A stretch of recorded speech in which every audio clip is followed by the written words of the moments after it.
Welcome, ladies and gentlemen, to Running the Gauntlet Week 3. I want to address one thing real quick. We will be doing Week 2. I'll find a way, but right now we're going to go ahead and get through Week 3, as well as the updates associated with Week 3. I'm in a whole different location in my house. That's also one of the reasons that I've been gone, because I've had to pick up and move things all over the place. I'm, of course, joined by our illustrious co-host, Luyten. Luyten, how you doing? Pretty He's good. he's Less muted. Okay, busy there we go. now. Oh, what? No, you were Hello? the first time you talked, nothing came out. So, Oh, um, I mean, that's just the usual. work doing you good? So, uh, too much good, but yeah. Valid, valid. And then, of course, our guest this week is, I mean, no, there's no fitting guest to have than someone who is going to be talked about, of course, is Jecki. Jecki, how are you doing? I'm doing good. It's good. Came off of a 2-0 week of last week, so it's good. Yeah, I've heard that you're like such a monstrous figure that people thought you were smurfing. Is this true? The allegations are not true. I might be a Chad, but I'm not that much of a Chad. Okay, I don't Fact that hide there were accounts. allegations. There were allegations, though. That is true. Yeah, we'll talk There about were those as well. allegations. But before we get into running the gauntlet this week, I'm going to address a lot of things, and I hope that after this, we can leave them in the past. Let me do direct camera. First things first, Happiercat has been banned from Gauntlet Championship Series. That ban is going to stand for as long as we do this. A lot of this decision came down to the ultimate decision of what was best for GCS League at large. Individually, a lot of the things that Cat did are not distinctly bannable offenses. It is the collective as it comes together that makes it be the decision. Removing her is for the best for the league. I'm going to recap a few things that were used to make this decision, and then we'll just move past. One, we have had a lot of reports from members of GCS who were invited to that server because she used it as a captain as her team server, about feeling uncomfortable with the language that was allowed over there. They did not like that she then edged the rules over here or actively invited people with the intention of allowing them to say slurs in her server. This is a well-documented thing that has happened and will continue to be something that we police against. I don't want to police your private servers. If you invite your friends, that's fine. But the moment you start inviting GCS members, i.e., people who are not your friend, they have just joined the league and happen to have to be around you, we will have to police your language if they report the problem, okay? This also comes with Cat and her server lasted a long time without being policed because that didn't happen. Me and her had a lot of conversations about her not saying slurs or saying them in our server or inviting people or forcing them to be there. If she was going to, throughout the long period of time that I knew her, she never made actions to change that, ultimately what led to the ban. Past that, the replacement came with a decision voted on by the admin team for the best of GCS League. So it was not just an individual decision by me. We have a lot of things that can be said about complaints that she had that were legitimate and were valid about addressing locker room conversation styles or focusing on handling things more public, which is why we will do announcements like this on Running the Gauntlet. But other things were hugely misrepresented for the sake of arguments, like the fact that we didn't do things publicly originally, even though Kat was given the ability to decide how she wanted issues surrounding her handled by me, which she said most often that she didn't really care how it went. And I think that about covers it. There's a lot of general mistreating of how she handled her team. See the clip of Acid Step from one of her most recent streams, or how she actively armed herself with people that were banned from GCS, removed from GCS for behavioral reasons. And this allowed her to foster a community built upon hatred in a lot of ways. Openly, if you end up in her server or are already there, you can see where some of these people literally say that they are there to hate on GCS or me as an individual. Those particular things attributed to her ban because it allowed it to continue to foster a community that was negative, which then pushed her to continue to do negative things. But it itself is not bannable. Chelsea was banned alongside of her because a lot of people who know her or them together from both comp experience and other TOs that have had issues with them spoke on when one of them feels wronged, they both feel wronged. and we knew that they were going to feel wrong, so I went ahead with the ban there. Not asking you to support the decision. If you think that individual action has to stand for the reason for ban, you are entitled to believe that it is the wrong decision. I don't even fault you there. I think in this particular case, it was the best possible decision. We had already seen private conversations that were shared to us by some members of the community highlighting bad actions, including slur usage or saying very disparaging things about us or the mod team. And I'd rather not have a big fight about it. I'm okay with small fights. I think that's everything to summarize Happiercat in terms of the ban. Luyten, do you have anything to say as the Tom Hanks of our community? Ooh, I think OMG's language is going to need some reworking. Yeah, I hope so. I've been getting reports that you're nice to Peter Griefer, and that's not allowed in our rules. Yeah, that's on me. The only other thing is that going forward, public announcements like this will be done on Running the Gauntlet. And I believe that is for the best because unironically, I think more people watch Running the Gauntlet than people check their announcements. And so if we're talking about... not a effective thing. Yeah, if we're talking about public accountability, this is our best forum for it. That said, a lot of players chose to leave with Happiercat after the ban. 100% okay. That we did. The only people that we as an administrative staff banned were Happiercat and Chelsea. Please check the teams for the most up-to-date rosters on our website to see how everything has changed. And then one other thing, unrelated, Spacer, whoever puts the timestamps, me, do a different space from that. JinJG also banned from the tournament. I've had a few people say that they wanted us to address this as well. He was banned from the tournament because he was removed from his team for reasons that were legitimate. I talked with a wide range of them. When we spoke about this, he was under the impression that he was removed under false pretenses because quite a few of his team members said that they didn't vote yes, even though they did. And then that led us to getting into an argument, which also led to him citing that he was only removed for champ pool reasons, even though multiple members cited other reasons that I won't get into. And he has been joining calls propagating direct issues. So that is why he was removed, for people have that question. That's all the drama. That's everything that's happened in these last... Oh, I guess... Wait, do you have anything you want to say about JinJG, Luyten? I'm going to do that myself anyway, so, you know. Okay. Okay. Valid. And then last things last. Yes, I left. Yes, I came back within a day. Yes, that is very cringe. Openly make fun of me for it. I don't mind. A lot of it came from a lack of confidence, and a lot of it came from the fact that I knew Happiercat's ban, which we as an administrative team believe was for the best of the league, was going to cause a lot of personal strife that me as a human individual have to deal with.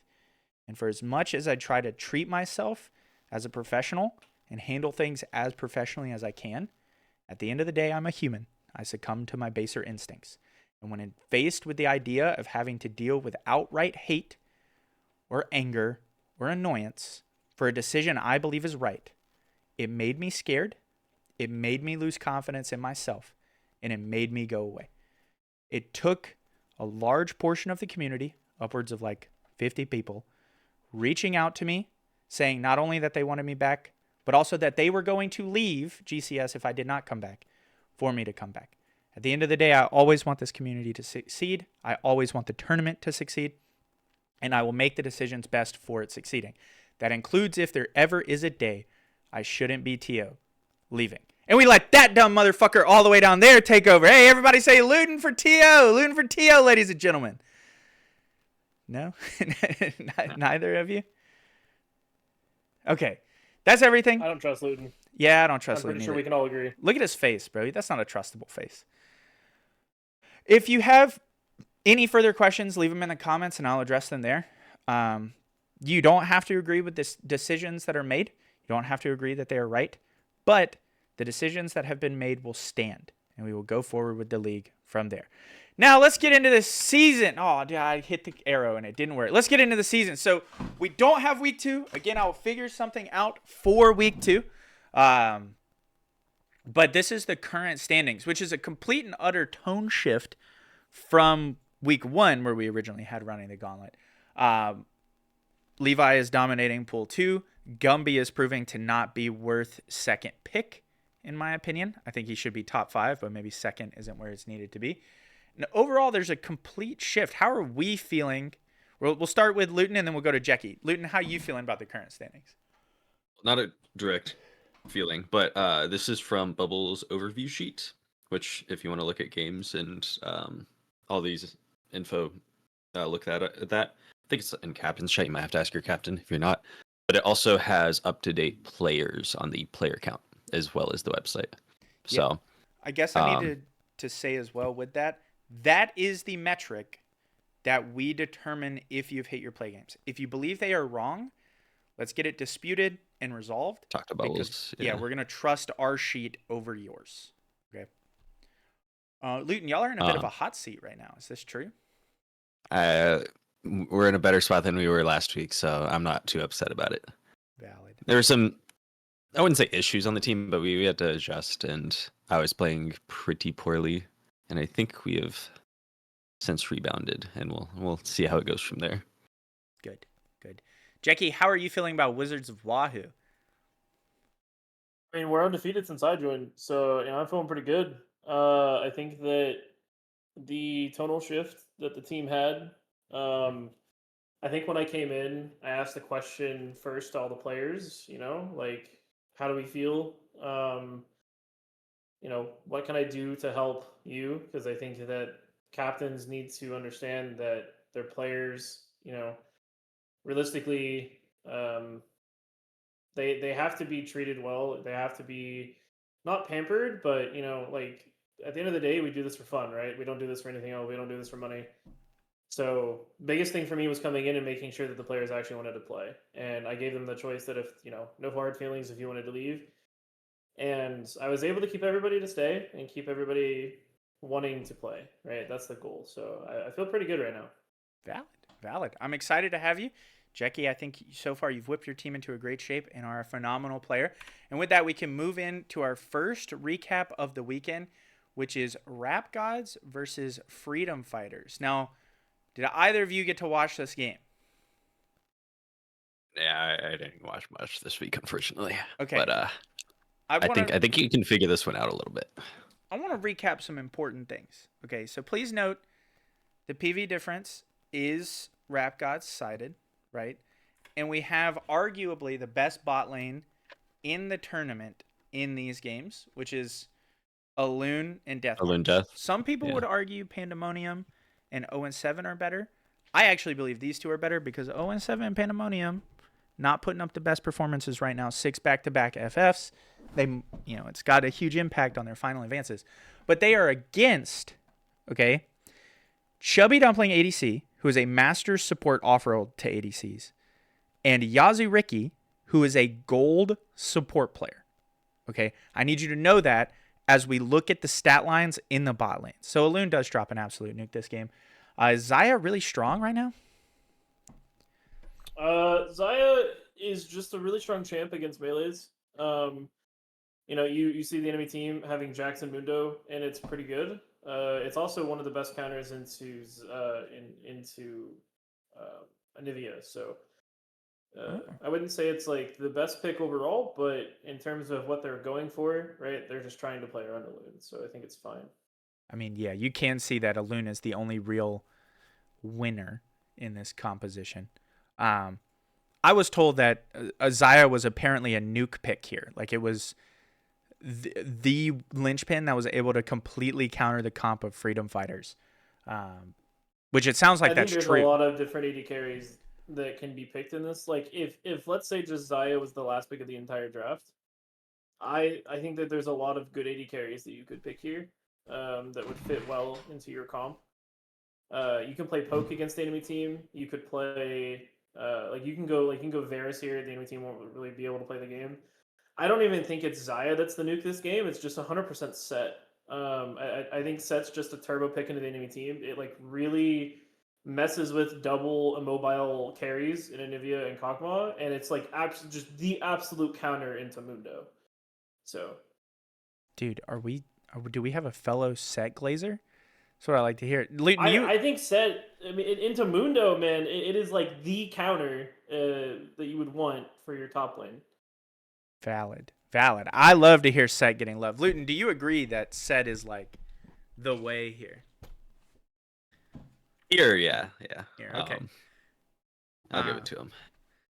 Which Also, you're definitely giving a bit of a disservice to Dumpling, saying like, master support off roll. He's usually a diamond ADC, so like this isn't too crazy. okay, just But let's say that's true. Okay, Diamond ADC gold support versus Grand yeah, Master it's still outmatched. ADC and support, and then we go to the second game. Okay, Freedom Fighters win. Okay, keep that in mind as we look at this roster. Look at Dumpling's ADC. Look at the 18-3 Diamond support ADC with a gold support, 0327 support, by the way. Dropping nukes. Ilias, of course, has a phenomenal game. You can't take that away from him. Their replacement top laner, Thirsty Thruggler, finds a lot of play on the Malphite. Malphite versus Ornn, not really all that good. But a Diamond ADC 18-3 outperforms a Grandmaster ADC. We just got to point. I mean, this is one of the worst drafts of all time, by the way. For Rap Gods? For Rap Gods. You have, like, if you just take the comps at face value, I don't know who on Rap Gods ever touches Sivir this game. Maokai presses R and Milio presses R. It's just nullified. And Pyke can really never go in because Sivir will just kill you. And Sivir has your spell shield for Pyke and Ornald. It's just kind of like impossible to play into this team. And then then alongside that you have Malphite that just nullifies another one of the champs. If Malphite right clicks Aurora, I don't see how Blue Side wins this game, or I don't see how Lynn's team wins this game. Yeah, I mean, I'm in 100% agreement here. And I can tell you just by looking at the gold graph, that's exactly what happened. Is they got to a point where they physically just could not end the game because of Sivir existing, and so it went to 41 minutes. They had a 5,000 gold lead at one point at 40 minutes in the game. At that point, the gold lead doesn't matter. But it just they just physically could not end the game because of their comp. They had 4 melees and an Aurora. Yeah, I think they killed every inhib tower and a Nexus tower, but couldn't end. And then, for this performance, going to game 3, which this is not a Freedom Fighters win. This is a Rap Gods win. It says FF there, but it is a Rap God winning out the whole series. Yeah. And this is somehow we get a gold Enchanter support OTP locking in Braum, first time pick, with a Ziggs. And this is what I imagined every other game in the series was supposed to be. I don't think that's Ziggs APC. It is Ziggs APC. Yes. Oh, it is? It was Tristana. I'm pretty sure it's Tristana mid. Yeah, Tristana. I know okay, Dumpling wanted the Tristana ADC, and then it gets countered by the Draven. And Dumpling was like, I'm not playing Tristana into Draven. Yeah. And gives it to Blue, says, I'll play it mid, and then he locks in the Ziggs APC. Yeah, I think this game is just an example of what Fearless can do to players. I think, game 1, the Enchanter is able to play Lulu, and it's pretty okay. Game 2, they play Milio, and it's like game 3, what do you have up? What does the Enchanter, what is the Enchanter able to play? I can tell you, and Jecki, I want your idea on this because you guys are my bot lane masters. She wanted to play Yuumi here and play a completely non-committal bot lane, Ziggs Yuumi, and beat the Draven by never allowing the Draven to scale in lane, just playing completely passively. Like you kind of used to be able to do that, but now with Draven being able to stack a bunch of stacks and getting a fat execute, that's like you have to kill the Draven at some point. Otherwise, it's still a ticking time bomb. It's not even the Draven that's the problem. You could put a plat player on this Draven, and as long as the Zac and the Nautilus understand that they just right click on, they have a Zac top lane that can TP away at any time and kill their bot lane. They have a Mumu jungle that will just CC you under turret as well as Nautilus. I think Death has enough hands that he's able to just right click the Ziggs under turret and just kill him. If they do nothing. Draven is one of those champs where it's like you have Tristana against Draven, which isn't ideal, but you have to commit to it because if you don't and you try to play passive against the Draven, you're just allowing him to eventually, the way that I see it is if you coin flip against Draven early game, right? If you just try to kill him level 3 or something, if he wins the coin flip, then it's you have more of a 40% chance of winning. the longer the game goes on, the more that coin flip guarantees the win for Draven, which is the problem with Draven. So I think just like being non-committed to playing a bot lane, like they could have easily played Tristana Janna bot lane here, into Draven Nautilus, and it's like they would still probably lose, but it's not going to be as bad as like trying to play Ziggs Yumi or just Tristana Braum bot lane in general. Valid. The only reason I speak in the way I do, Rap Gods win 22-0 Alune is a crazy performance. I think this is a testament that if you underestimate freedom fighters, you're in for. I could see this game mattering for Rap Gods' placement into finals. The fact that they let it go as a 2-1, when this is the only like good players for freedom fighters on their appropriate role are their mid lane and jungle, who did not have particularly good performances, versus everyone on the main roster for Rap Gods except their jungler. That's the only change. Is it a large PV? It's not too terrible of a PV diff. It's only 18, which I am surprised by from how I talked about this. But they have a gold jungler in, and then everyone else is their preferred player for Rap Gods, or at least their highest elo player, I should say. I mean, this is just why my opinion of Rap Gods is like so low, because I think that they're like, I think Aluna is good for sure, but if you come into a team that has like even roles across the board instead of one insane player, they're gonna run into a lot of issues, because once you start playing like Oath top lane, that's gonna sometimes lose games to certain players. You have Don Weary, who will just lose games to certain players in the league, especially when you have teams. Like I was looking at some of the overview, right? Like you're able to start telling what teams are playing around and what teams like what's their main player, right? Yeah. And the fact that like half of the league is top and jungle means that like whenever Alune has to play, he's gonna have some of those games be very, very one-sided in terms of the top side. So 100%. And if there's an ADC who can do it, let me not be so close to my mic. It's Alune or it's different. But it is a weakness. I thought Rap Gods were like turbo S tier pre-draft. I think they're probably middle of the pack A tier now. Luyten, what do you think? I think we haven't seen those teams like. So the problem with the like having a generically good team, I've learned, is you start off a little slow, because this Rap Gods teams has a really easy and obvious win con, whereas the generic strength teams kind of need to build synergy to really get to a point where they're comfortable winning in multiple methods. And I think that once you reach that point, those teams will overtake. But until then, I think Rap Gods is on top of their group at least. Valid. I'm going to move us to the next game to keep us on pace, which is Throat Goats versus Wizards of Wahoo. Jecki, I want to hear about your opinion on this game. So going into this game, we had a very clear plan of what we wanted to do. I think that for us, it was just kind of, Shaden before this week had only played one series out of the 4. So we were going into this week knowing that we were going to play all Shaden games. Okay. We're going to see, like, I believe in Shaden. He's been a friend of mine for a few years. And I think that Shaden can genuinely carry against every single other player in the league. Looking at some of the players, I think that there's like maybe 2 or 3 that are able to outcarry him in their role. But in terms of jungle, he's easily, in my opinion, the best jungler in the league, if you allow him to play through him. So that's why coming in, I thought it was really surprising that the captain previously planned around them and not the best player. So I told the team, like, hey, we're going to listen to Shaden. We're going to draft around Shaden. We're going to do whatever we can to give him as many resources as we can. We knew this game was going to be one of our, this series is one of our low point series.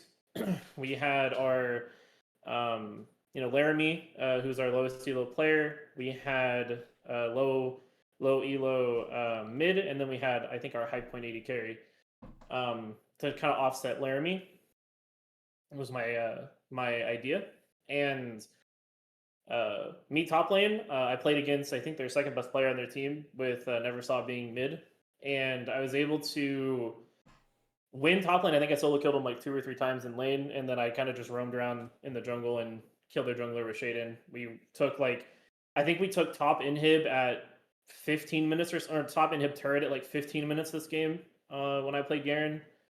And then I just roamed around the map and just made the rest of their map useless. So,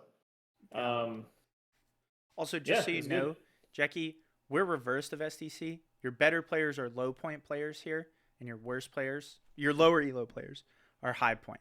Just so you know. So reverse everything you just said about the pointage, for reference to the people who are listening. No, they had their 2 best players in.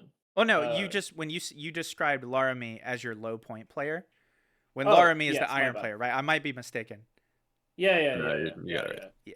My bad. Um, I reverse, right? So we're playing with our highest point player in Laramie against their 2 lowest points, right? yeah. Correct. So And it's a I pretty think they convincing played. victory here, right?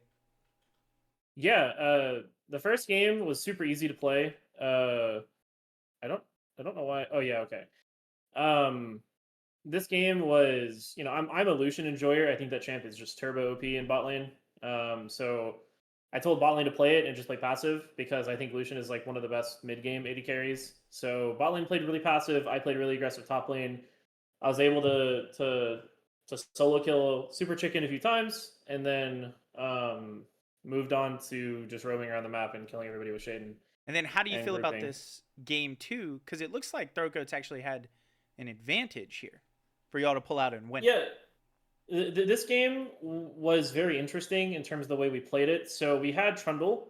I really like Trundle this game because we saw the blind Mundo, and I knew that either if the Mundo goes jungle or top lane, I would be able to do really well in it. So what we did was we had, our bot lane just played super passive again, right? They played some form of utility, right? So Jaina and Ash were both disengage and engage, right? So we have both of those in that role.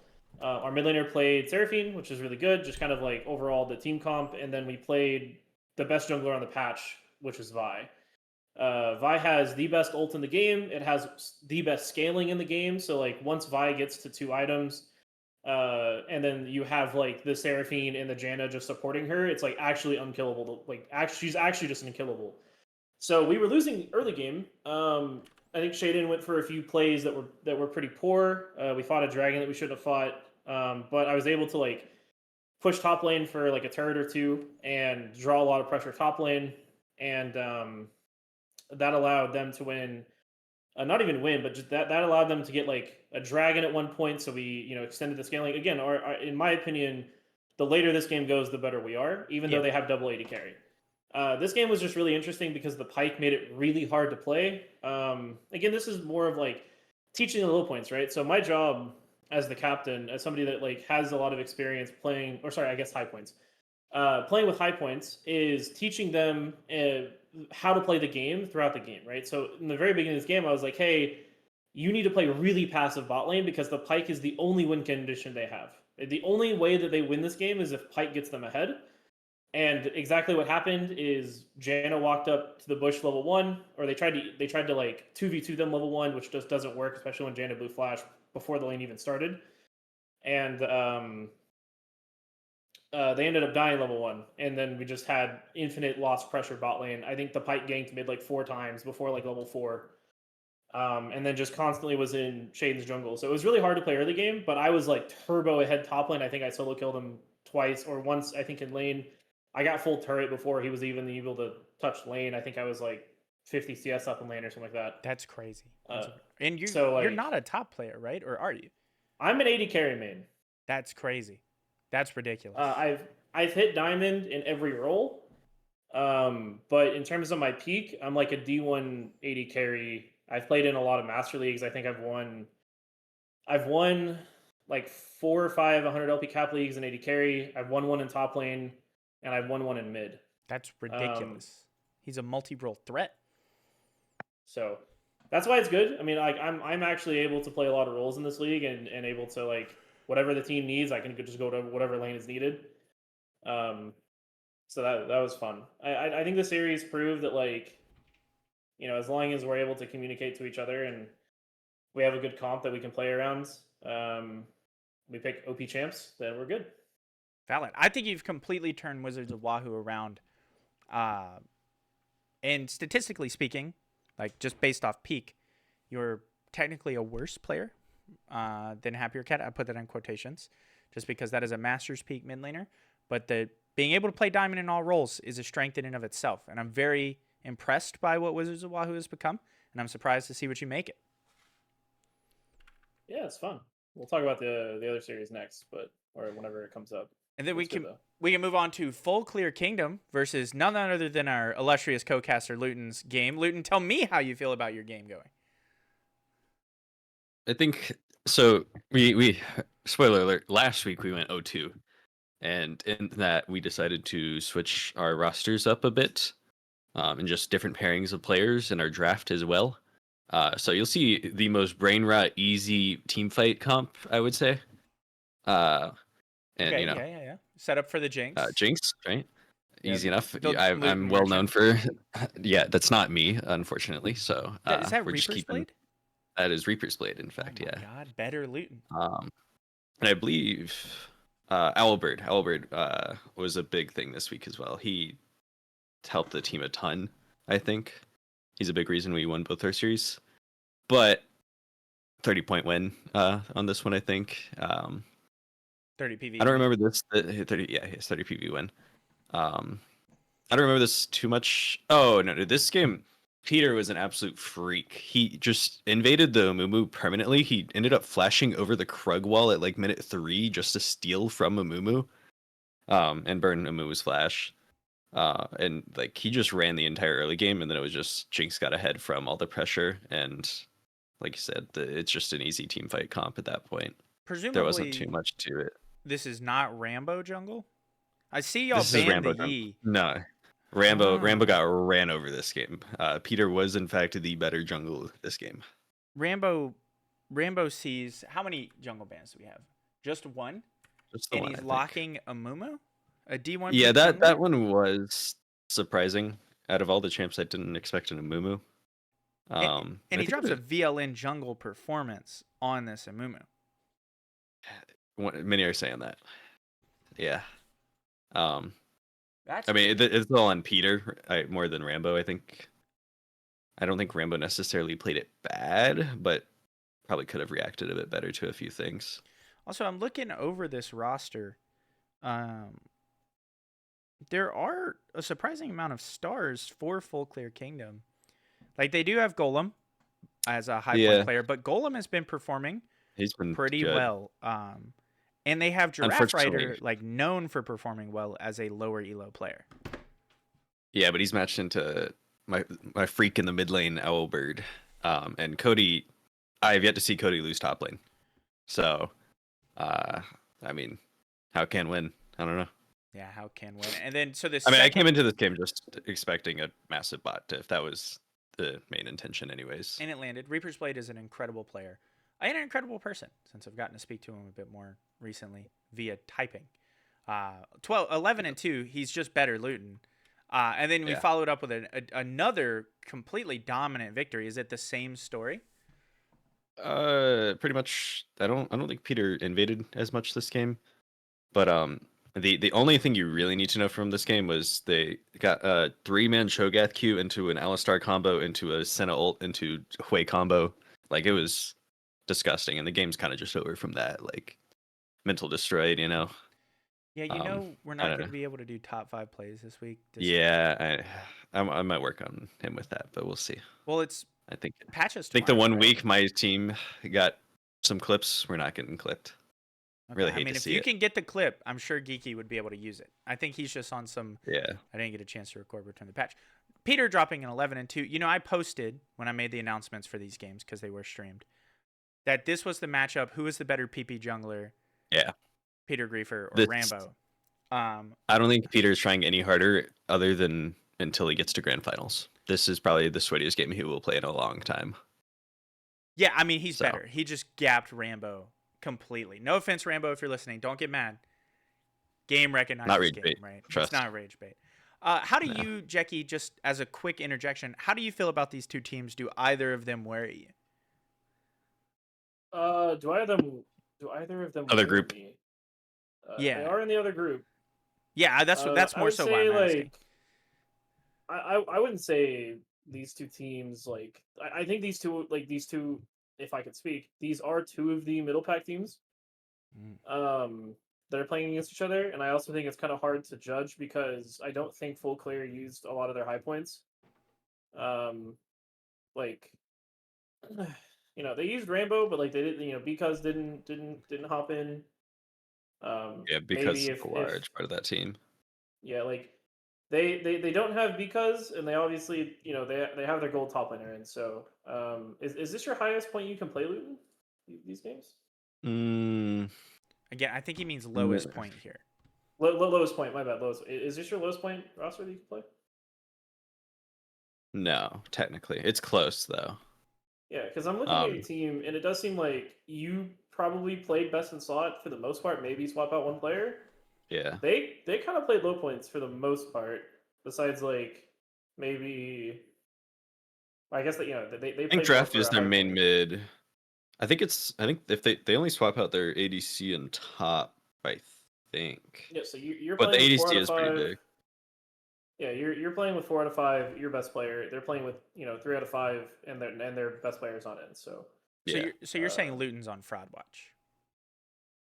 I'm saying I don't think this game really means anything. I think that yeah, this is a good game for the high points of Full Clear to get some games in and see how they match up. It turns out that and this is where it comes into play. Like I think that you really have to read your opponent sometimes on what you want to play, right? So if we know that like Reapers and Freakador is going to come in, maybe you can't play your your high point bot lane, right? Like maybe you have to match them with low points and then play high point somewhere else. Valid take. I So think that you just have to read your team. that is actually their best roster, with the exception of Because. Which, I mean, you could maybe argue sending Peptic mid and Sexy Shawarma support, but that surprises me that's almost their best roster. Yeah, I think it's 3 I out of think that 5. I think it's 4. It depends on how they want to do it, but I think that's the problem in drafting one of your next high rank players as the same rank as your best player, and having Because and Sam. Yeah. It's a little I mean, weird. they do have Box and Ramen who can play top lane that I think they would probably both. I assume. Again, I don't know these players, and I'm sorry if I am causing any flame to happen. But I think that definitely Golem being replaced for anybody else would probably be better for their team.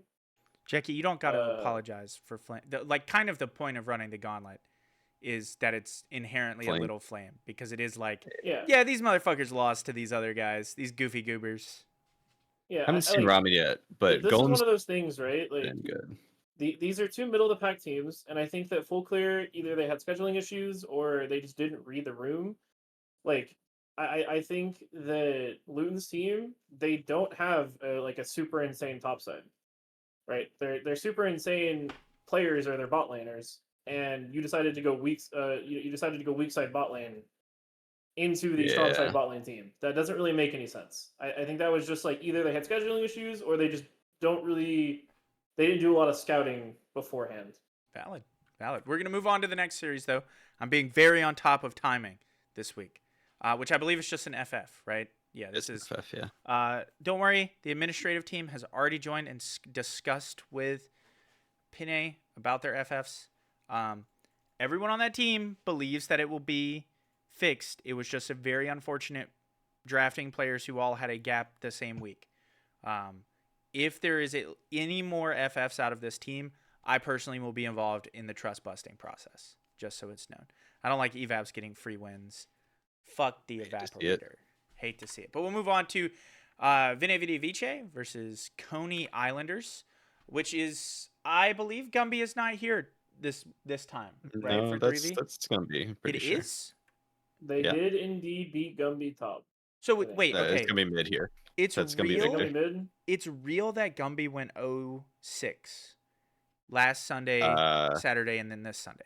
0-4? Oh, I guess so. Yeah. Yeah.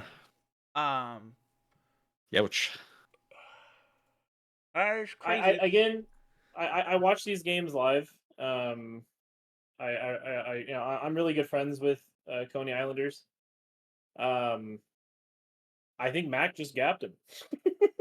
I think That's what it is. What it is. I think this is his mid game. I think he plays top next game. He played Alawi in that game. No, he played. No, Alawi I'm talking and, about he played Gumby. Olaf. Or are you saying that he just? Oh yeah, Frosty is he mid just tier. yeah. So this game was weird. Oh wait. I remember talking about it. I think Coney Islanders draft is so dog shit. It is so unbelievably bad. Get that Mainly flame in. because I think Alistar is just such a perfect champ of this game. If he's human, it's a perfect champ this game. I think this game, if I remember correctly, Gumby got he was 7-0 on Victor, just turbo smurfing the game. And then I think Frosty found 2 or 3 really good team fights, and then Frosty ended up just I think Frosty was unironically 0-3, and then he just got 15 kills back to back. Insane game from Frosty. Actually he found some angles that were should be illegal, but also I think Gumby got super tilted this game. His the team, I can't explain to you how much of a draft gap this is, and they lost. Yeah. Insane. I think that's something that is I'm coming to understand. Gumby, if you're listening, I still think you're a phenomenal player and a great guy individually. But I think that is the one advantage the other highest elo players that we have, our Apex players, provide, is that I think people like Loon or different, or even to some extent Frosty, because Frosty is on a team that he's played with. I have been told Frosty's not that vocal with new people, but with people he knows, he's a very vocal player. Can coach, guide, and direct the game. And I don't think Gumby takes that because I think the frustration can take a hold sometimes. And I think that crack in the armor is starting to show through, which that's true. Like this team, it's geeky jungle, which is not his best, but he's against Damien Naruto jungle, which that's a pretty even matchup. And then it's J-Rich should be able to link up with Gumby Power, should be able to link up with Sifra. Those are great players. Yeah. I don't know how they're not able to close it out, especially with Gumby as strong as he is. No, this game was, I think, so. Damio is the in terms of skill worst player on Coney Islanders. I think that's pretty obvious. Yeah. And the thing about Geeky is he wasn't able to capitalize on what Vi should be able to do. I think Chromos, the problem with Chromos is he plays a tank, and when you give somebody like Mac red side, he's able to pick the Alawi into the perfect the perfect situation. I personally think Alawi is turbo ass here, but the problem is that he's playing it into Chromos, so it doesn't even matter how bad it is. Yes, it's a turbo counter top lane. I think Matt got top turret by 10 minutes or something because of how one-sided it was. This is what it was such a weird game because it's you have the side of Senna who wants to scale, Victor wants to scale, Ornn wants to scale, but you have Vi who can't scale because the rest of our teammates are just losing. Yeah. Gumby, I think SDC took a really bad dragon fight at one point, and that's how Gumby got so strong. But I think, yeah, what you're saying is probably very true. I don't know Gumby, but I know Frosty, he does micromanage a lot of the players, and I would disagree. I do think that he does micromanage newer players. The problem with Frosty though is he doesn't demand it, right? He just kind of tells you what's a good idea, and he lets you figure it out from there. But Frosty overall, he has a lot of a high level of game knowledge, which is why I personally picked him in SDC on my team because I think he's really just a solid player. I also need to say openly, guys, ban Alawi against Mac, Vibe Killer. Ban it against Coney Islanders. He is an Alawi player. At one point, he had been Grandmaster 2.5 years ago, OTPing Alawi. Okay, this has already been looked at. Should have been discussed last week, but we didn't do Running the Gauntlet because I was in an emo phase. Call me cringe for it. Discussed week 1 as well. Wait, what? You mentioned it in the first week. Okay, so. Valid. Never mind. It wasn't because I was emo. Ban his Alawi. I know it is not on his current account because he has shifted from being an OTP. But you need to know that about him, that he is at one point an Alawi OTP. As we jump to this game 2, which is just another smash victory, looks like there's play, but there just really isn't. Yeah. For 3v. Game 1, Gumby got really far ahead. This game, Gumby played against Olaf top lane, and the I think patented AD build as well. Yeah, he also went the AD Silas build. That's He a got thing. solo killed by Olaf at one point. That's Like real. Olaf was able to like 2v1 top lane or something. It's not. I wouldn't say it's the best, but it's definitely real. I've played it against it in the scrim. It does a surprising amount of damage.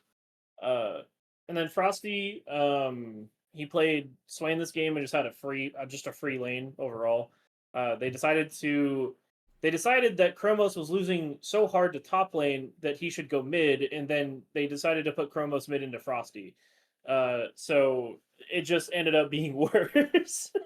Gumby couldn't impact the map from top lane, which is how they were able to get ahead in the first game. And then he goes top lane, and Mac is just the flippy player, so he loses one flip and the game is over for him. So, this draft is just terrible. I think Silas is really good in the draft, but like, if you can't get out of lane against Olaf, especially when you're trying to go AD Silas, when you have literally a Mumu and Swain ultis, it doesn't really make sense. Valid. So. Part of me thinks that 3v removing Jin jungle purely based off gameplay, not based off any other reason that could have influenced the decision, has actually made them weaker because they don't have a good jungler to sync up with the rest of the team. They traded him out for all of for a Taro's support flaws, I've known, we had Taro or Chin Jungle in SDC. For all of his flaws, I mean, he is still a decent player, and I don't think that like, you suddenly replace him with somebody that isn't going to flip the game as often. It seemed like Gumby kind of like that, where like you would have Jin Jungle who just flip games, and off of those fights, like Gumby would play them really well, and that's how they were able to get ahead. But now it doesn't really feel like it just feels like Gumby with a bunch of like all intents purposes just shitters.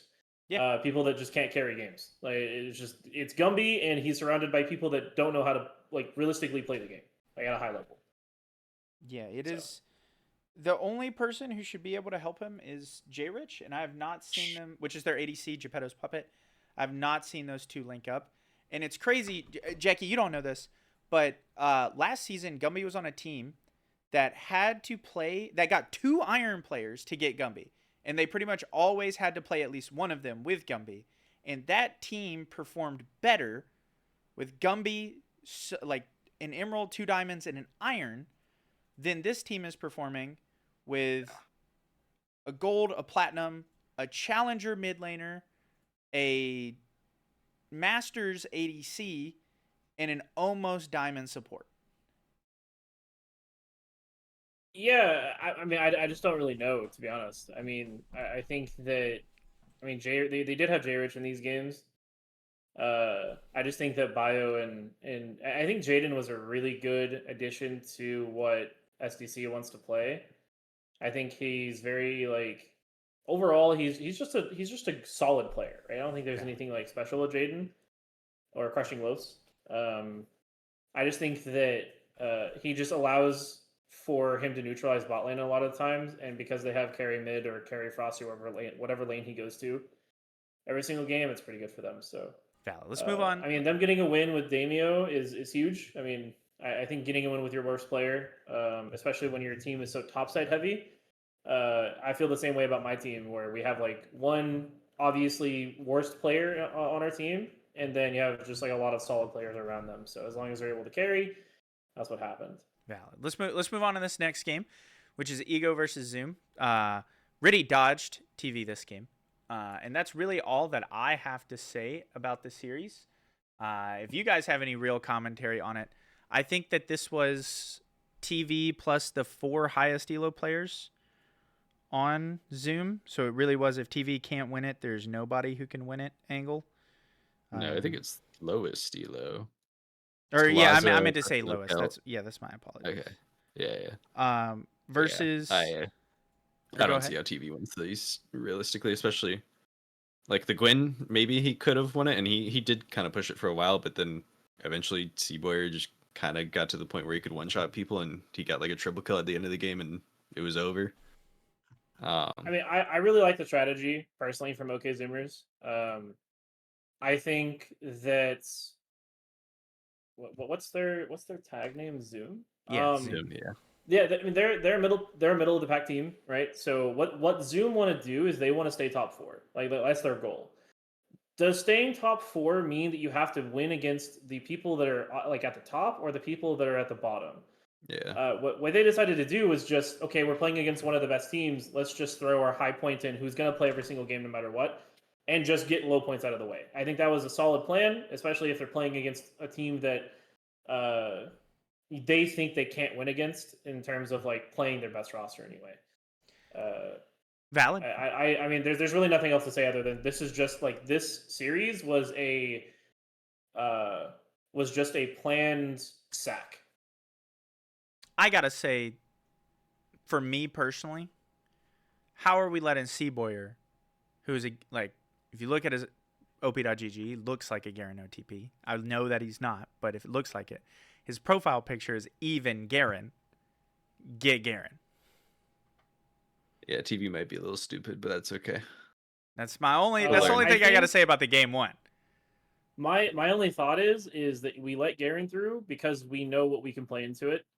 So he played Gwen. I mean, like they knew that said, okay, well, and this is a good strategy. If they let the Garen through, they know what they're going to play against topside, which means that if you just play passive top lane, you can play 4v4 bot side because he never takes TP. So that's what they ended up doing. I would assume. I didn't watch the game, but they, Ryze ult bot lane, Gwen was going down. They had MF Leona. They just had a really strong four-side core, and then just played away from Seaboyer. But it seems like maybe Glaza just lost lane, because he's just trying to play passive into Garen, and then it just didn't work. Maybe they probably just banned champions that were good against like the idea of going bot side. But I don't think there's really much to really say about these games. They banned Senna away from what I believe is Galaxy GX. Yeah, because keep in mind, it's also just to point out, it's a 1 point it's difference. Reborn versus TV. Yeah. It's Reborn in the lows and TV in the lows. Yeah, and then we go to the second game, and it's like this game, first game has play, right? You see the blue there. Second game is just ego obliterating across the map, like, and again separated by 1 PV total. So these are relatively matched, despite being TV in the lowy lows versus Reborn in the lowy lows. And I think they just lose all steam from game 1 to game 2. Yeah. TV put up a good Gwen performance. We can't deny that from them. But then you look, and like you're the only carry player in your roster this game, and you're locking in Jarvan the 4th. This is the TV dilemma, is that he has carry picks when you need him to load in and have a chance to win. Like TV is the only chance to win, and somehow in games like that, he ends up on dog junglers. His own words. Like, he describes champs like J4 as dog junglers. They're on a leash. And then the game just loses, right? Like 7-18. I'm going to say this for all captains and all players. They're going to tell their captain story. SPC does not allow, I guess, technically a high point agreements, okay? They don't allow it because it's considered a match thing. I'm going to say one thing, everybody here. Do not accept a high point from Riddy. He is offered it to every captain because guess what? He believes his high point can be yours. Why do he's offering it to you in the first place, right? So we'll see in our game because he offered us a high point and before I even got there, and I didn't like that. We just swapped out players. I'm going to tell you guys right now, okay? And there's a very easy way to use high points, right? You swap one player, you lose a ban, right? That's how it works. You lose one ban for that first game. So what you can technically do is throw in your high points if somebody in a high point quote-unquote agreement, and then, randomly I'm going to swap out 2 of my players for really good players, and suddenly I have a medium point against you, and I get 2 let's not advertise that. Let's not advertise the weakness in the rule set. In the rules. Don't listen to a chat. That rule's already being revised for season 3. Don't abuse the mechanic. I'm Don't. just saying.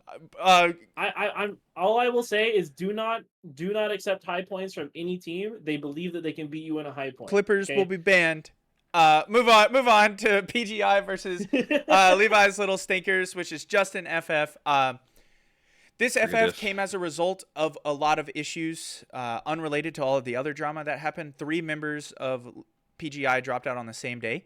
And Was this? Oh yeah, it was yeah, that day. they didn't have the ability to get replacements, and their team was out because like we have to work on getting the replacements approved. They just couldn't get there in time. That's why the other PGI match was allowed to be rescheduled to Wednesday. We do not allow that outside of super extreme circumstances. The 3 bans plus everything else that has happened this week, the team would have just had to guarantee double FF over things that were not in their control.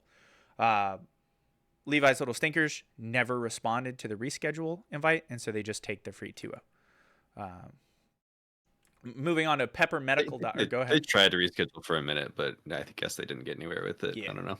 PPMD or PMD versus PP actually get a game win. Do they win this year? Is PPMD? I mean, 2-0 on that. Yeah. So week 1, like you said, there's been some tone shifts. PMD's doing pretty good, albeit they've had some high point or low point games pretty much. You'll notice this one was a 50-point advantage, which is probably the biggest one we've seen, I think. Well, I believe that's the different special right now, right? A little bit. He's just been playing himself with his worst 4 usually. And dropping frag I don't know. grenades, by the way. Yeah, like he's still getting wins, and in the second half of the season, he'll presumably be beating up teams who use those early.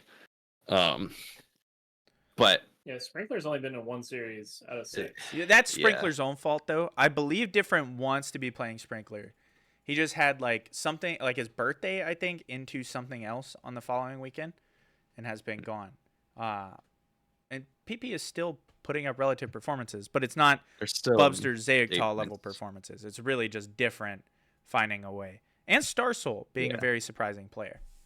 Starsoul's been good too, yeah. Definitely a lot better than expected from just like looking at a GG. But that's for this game and for the second game. Not trying to take away from PMD's victory. Like, it is a solid 2-0. They play very effectively, and they do have an identity. That was something, if you go back to running the Gauntlet week 1, we were like, if they don't have an identity, they'll lose. They have a very just strong central core. But it is just, can 5 high elo players beat 4 low elo players in 1 challenger ADC? And the answer is yes. Yes, they can. They win around the map, even if they don't win an ADC. And Different tries to put up the best performances that he can. But Pepper Medical Doctor, a little bit of an impressive force. And I'm happy to see Yeet branching out with the Galio, trying to find plays off of just these non-committal control mages mid, like we thought that he was going to. Valid. All right, let's go to the next one as we start the Sunday games. We're, I think, right on schedule, which is Rap Gods versus Throatgoats. As the person who lives with this team, okay, the captain of Throatgoats is my roommate. I want to tell you that this game was lost from the start because they load in with Gilly on the Rift. Ricardo finally hit a day where they wanted, I'm going to go pull it up actually. They wanted to play Gilly, which like you have to get your games in. And so Ricardo decided that he was going to play with Gilly. I'm sorry, I'm struggling to find the screenshot because I want to show it. No, it's because Ricardo, motherfucker, there it is. Rap Gods versus TG. I'm going to zoom in here. It is, I guess you can't see it. It is a diamond, formerly Emerald 1, but currently Platinum, Emerald, and a bronze player versus a diamond GM, gold jungler, and then gold top and diamond support. And they just like, I can't show you the games because of the loss of the patch, but apparently Throatgoats like put up a chance. This first game they get absolutely obliterated, right? Like they, to the point that I'm hearing Ricardo yell through the floor. There's just literally no play. They're outclassed around the map. The only one with a chance was Vowels, and Vowels just can't clear fast enough. Swift Andy does have a great performance with them. But this second game, okay, I need you to notice that they had a lead, and they lost this lead because in the middle of a crucial team fight, Ricardo on jungle this game has Rift Herald. Rift Herald times out, okay? So it naturally spawns. That's fine. Like, they're not even fighting yet when that happens. The team fight starts, And Gilly, the only real engage for this team, because I believe the Mundo was split pushing at the time. They have a 4v4 with lead here. Gilly, in the team fight as it starts, without using any abilities, accidentally right-clicks on the Rift Herald, which locks you into the animation to getting into it, which he decides to drift the Rift Herald through the whole enemy team. He only manages to hit one knockup, but then rather immediately crashing it into the wall, so you have your Leona with the Solar Flare, your primary engage, at a time where you're winning, decides to go all the way down, drift it back around, and look to play for a triple knockup again, in which case he misses, comes out, and his whole team is already dead. So you see this huge spike? That is all because of the Gilly differential that happened to this game. That's all I can say about the series. So the DPS numbers from these top laners is something else. They must have been hitting each other the entire game. It's actually... He's got like the same KP as Alun, and he still got way more on an Urgot, which is something else. I'm not in any of these VCs, okay? I just, like, again, Ricardo is my roommate, so I can hear him through the doors and through the floors. And to be Vowels in these games is so sad because Vowels is trying his absolute hardest. And these motherfuckers are screaming at each other at the top of their lungs at the results of the game. Rap Gods, of course, play phenomenally. Of course, Alun is great. Like, I can't stress you enough that I still think they're a good team, but Gilly loses them a game. Like, how can you rebound from this? And that's it. I'm gonna move to this. That's what I want from my GOAT support. Yo, dude, don't rep Gilly. Don't give up. No, he's the GOAT, dude. The fact that we can shake that off and laugh, no. They weren't shaking it off and laughing in the game. They shook it off and laughed at dinner when we had it.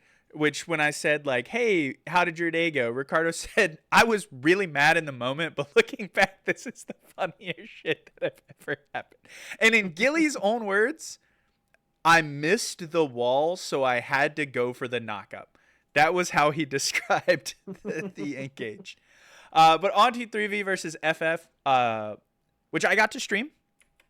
And it's a 2-0 for FF. And the players that I need to point out, it's just STL and Ilias. Like, everyone performed well for Freedom Fighters, but this is what I mean. Like, I think Freedom Fighters has the capacity to be really strong. Ilias was very abusive with this Lee Sin, got a lot of very early ganks mid, where this Echo needed to be, like, beating the Vex. A lot of people were saying that this Vex mid pick was horrible because the Echo would never have to engage to assist with the gank mid. The Vex was just going to play back. They were going to go passive, and then Echo was going to be able to shove and then roam. That was kind of the idea that chat was having. And somehow that just doesn't happen. Lee Sin is permanently over the wall, beating the shit out of the Echo. And then STL's Tristana gets a double to start the game off, trades off their support for both people on the enemy's bot lane, despite this being Sifra's best champion and Senna being very strong, from what I'm told. And from there, it's just a snowball. Like, the support leaves lane for Freedom Fighters, and STL is managing to get solo kills by himself, like under turret, so the Tristana is just alive.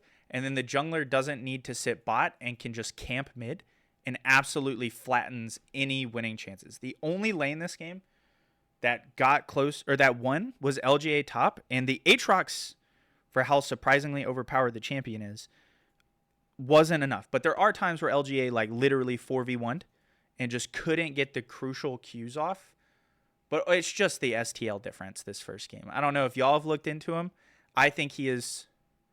I mean, I think he's the third best ADC in the server. But I think everyone would agree with that. No, I'm here now, so that's not true. I don't know, Jecki. If you were the 314 Masters player that we thought, but... I think he might be up there. Luyten, you looked curious at that. Who would you put above STL? I'm putting Alun indifferent above him, obviously. We got Alun different, Owen because ping spam, at least by PV. So there's definitely competition for it. I just had to. Everything I couldn't think of it off the top of my head. He's an Affilios OTP. That's all I gotta say. Everyone's telling me that. His Karthus is pretty nasty, but that's not an ADC though. Valid. So, you know.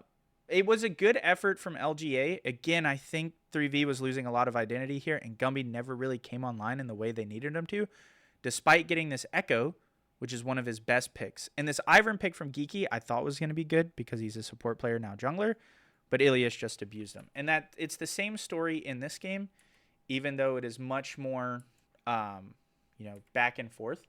But this Jarvan was just everywhere. Ilias got all the crucial kills that they needed to.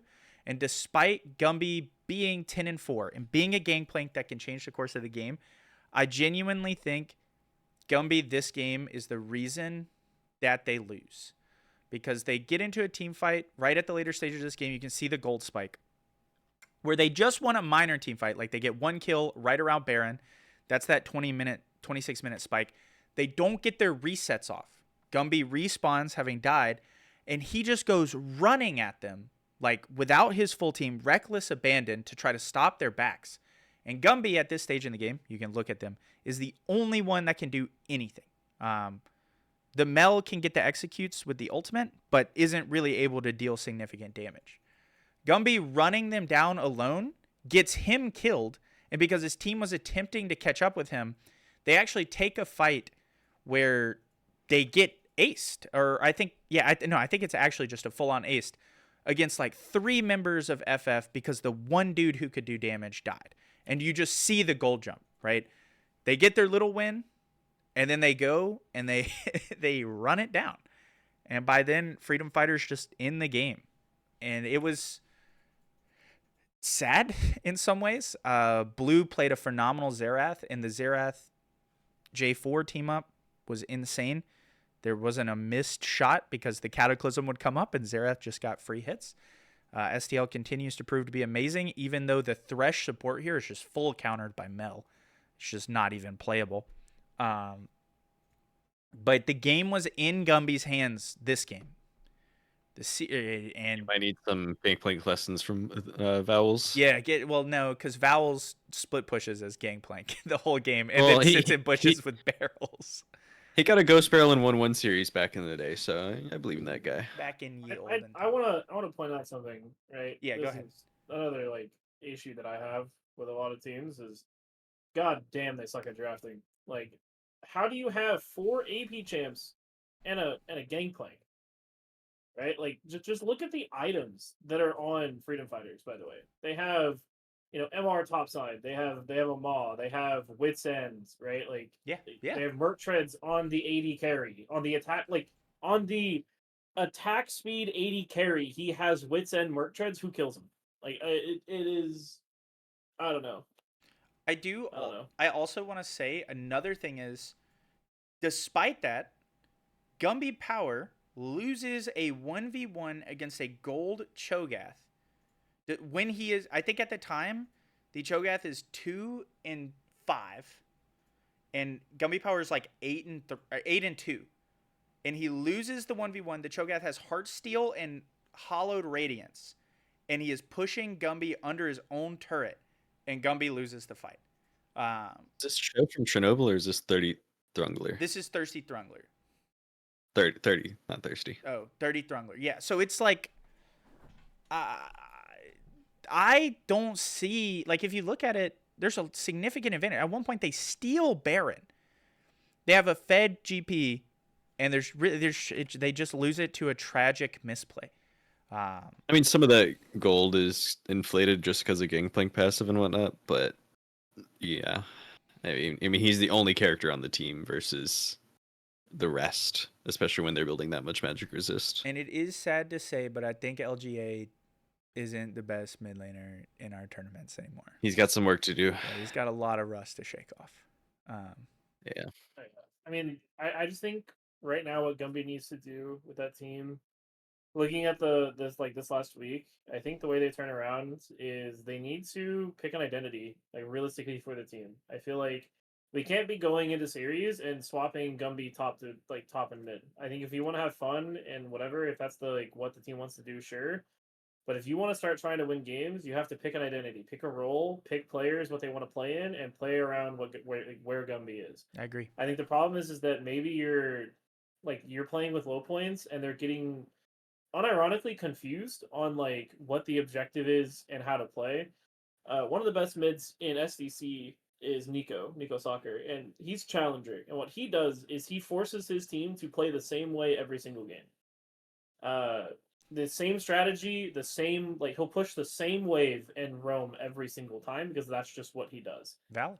And he forces his team to play around him. And I feel like Gumby just he's not to that level from what I've seen in the games where like he's demanding his players play a certain way and style. He's kind of just expecting them to int or expecting them to play a certain way that they aren't. So I think that we need to stop like going mid and top and every single other game.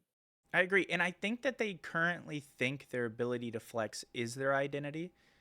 And I do think I agree with you that it's punishing them openly.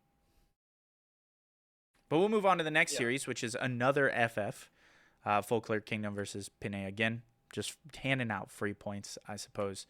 But then we go into PGI versus OMG, which is the Heartbreak series. This was delayed, right? Y'all played this yesterday? Yeah, last night. I mean, I wouldn't call it heartbreak. I feel like coming into this series, one would expect PGI to lose. They just lost 3 team members. They had to scramble to get a team together. It's probably not their ideal roster. Like, by all means, I think it'd be crazy, unless they absolutely outpointed us, that they should just lose, you would think, but I you just know? want Naki to beat you. That's why it's the Heartbreak game. That's fair. I was playing gonna. their best roster. I don't know what their best roster is right now. I think that's their best roster. Their best roster, like the Zenux, is their best top laner because their other top laner is bronze. Urine is diamond jungler. Their other jungler that they have is emerald, or I guess gold and skulls. You have NAQL, who's the best player on the team. You have Rapidfire, who's the best AD carry on the team, other than Yeren, who's playing jungle. And then you have Goku, who's the best support. Like they the best roster. No? Well, that's they now have a new jungler. Yeah, who's definitely an upgrade and could maybe shift Yeren to support or another role if they wanted. Yeah, that is the thing is they lost I think it's their second pick Masters tier jungler in this whole debacle. Or actually first pick. Okay. First pick. Which that was the biggest issue is we didn't have there were players that could replace them by elo, but they weren't junglers.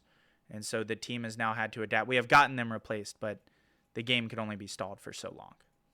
Yeah. And I don't think Yeren was ready to play jungle, probably. There was another Rift Herald incident in this game where he used Herald on mid tower, and he like just barely went by it, and instead hit one of our members, and then bounced out into all 4 of us, and just got one shot because of it. And I don't know if that was intentional or if he actually just like barely missed the tower. It was pretty funny. Not as good as Gilly. Yeah. But I'm not sure on that one. But Gilly's Gilly. So Gilly's a little silly. Driver's license are getting revoked all around. A 23-5 game is crazy though. I take it you're not in this series either, Luyten? No, I am Nocturne, and that is Majin Hollow Point. That's crazy. Why are we letting Luyten Jungle win games? And then into this second one. Yeah. Not letting Naki get the Kiana is kind of sad, but how are you feeling? Our draft here was not amazing, and I kind of sprinted it early game, disrespecting just the roam potential and Wukong's early damage. But then we had a 5v5 on Otacon, and we got a perfect clean ace in Otacon, and like the game was just over from that. I think you can see where that happens. Yeah. They had a 2k gold lead, and then pretty much we had to play. We started it. We had to play a little back, and Freakter just kind of managed the entire team fight and found a Q onto Naki into a flash 3-man ult, and we just I don't know, team fought from there, and somehow it worked miraculously. I'm hoping. What lane did you play maybe. I technically bot, but like we didn't really. There wasn't much in lane stuff. It was more just skirmishing around objectives. There wasn't too much this game, if I remember right, except for me dying randomly.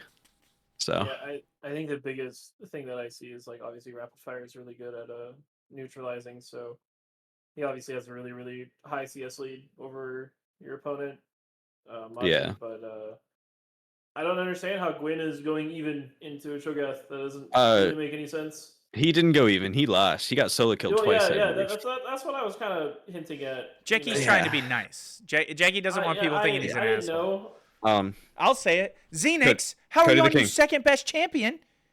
You're fucking this shit up, man. I'll say it for you, Jecki. I got you, bro. It's I not. mean, It's just Cody the King diff. I'm sorry. That guy's. He's yet to lose. I don't think your draft is too bad in game 2. I think it's like just a standard front to back comp, but I think like their team obviously has a lot of dive potential on you.